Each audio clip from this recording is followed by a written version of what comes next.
او تاسو به هر ټیم د ختم نبوت دفاع ته ولاړ یو چې کله موږ ته مشران حکم وکي چې اوس ودې ټیم کې د مقابلې ضرورت ته نو بیا به ان شاء الله دته نه ګوره چې زما کارخانه ده دته به نه ګوره چې زما پټې ده دته به نه ګوره چې زما تجارت ته دته به نه ګوره چې زما صدارت ته دته به نه ګوره چې زما ملازمت ته دته به نه ګوره چې زما مدرسه ده دته به نه ګوره چې زما جمعات ته دته به نه ګوره چې زما کور ده دته به نه ګوره چې زما بچی دي دته به نه ګوره چې زما بیبي ده بس صرف دته به ګوره چې خپل نبی علیہ السلام عزت ګټل دي ان شاء الله ګټو به ان شاء الله کنا ټول به خپو بالکل د زړه نه به ګټو ان شاء الله واورا مولانا منظور احمد چنیوټی رحمت الله علیه کوم قربانی ورکړی دا دانن منګولې داسې پارام ناسیو ولې موږ نن داسې په غیرت سره او داسې په جوش سره داسې په جذبې سره هغه اورم او هم مولانا منظور احمد چنیوټی رحمت الله علیه داغه د پاره یو جلسه مقرر کړی شو هغه جلسې ته روان دي په لار کې اکسیډنټ وشو حضرت زخمی شو بدن نوینې روانې شوې اندامونو کې فرق راغلو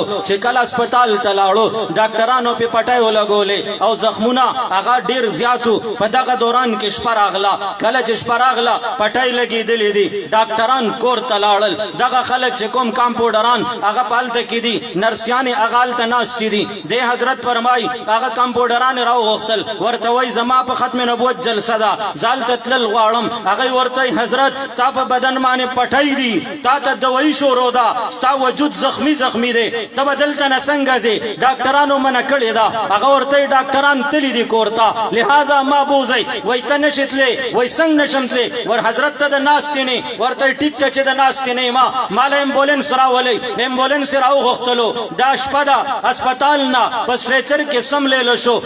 او په امبولینس کې واچولی شو د هلته نه حضرت روان دی چې کله مخکې تلو لاره داسې راغله هغوی ورته حضرت اب تو आगे एम्बुलेंस भी नहीं जा सकती मक्के खुश एम्बुलेंस हम नशितले लिहाजा उस पर सको हजरत वर तवाई ना ना दा जमाद नबी अलैहि सलाम द नामूस खबर अदा दा जमाद नबी अलैहि सलाम द इज्जत मसला दा द कादियानियत द मुकाबली खबर अदा द खत्म नबूवत द दिपा मसला दा लिहाजा दा सी नशी के दे कि मंजूर अहमद चनियोटी दे अगर जिंदा हुई और ब्याम द नबी अलैहि सलाम दिपा द पार लाल नशी अगे वरते हजरत उकुसो वेदा से कार कई कि मा पर स्ट्रेचर की वाचवई मा पर स्ट्रेचर की बोझई अगे एम्बुलेंस यो साइड ته ودرولو هغه امبولانس کې هغه پروت دی او روان کړو چې کله غزې ته ورسېدل سټیج ته بره ختللو حضرت نشه ختلې سټریچر یې اوچت کړو هلته په سټیج باندې سټریچر ولاړ دی حضرت پکې ډډه لګولې ده بدن نه وینې روانې دي زخمونه تازه شوي دي پټو کې وینه ښکاره شوې ده لیکن حضرت په ملاسته باندې په سټریچر کې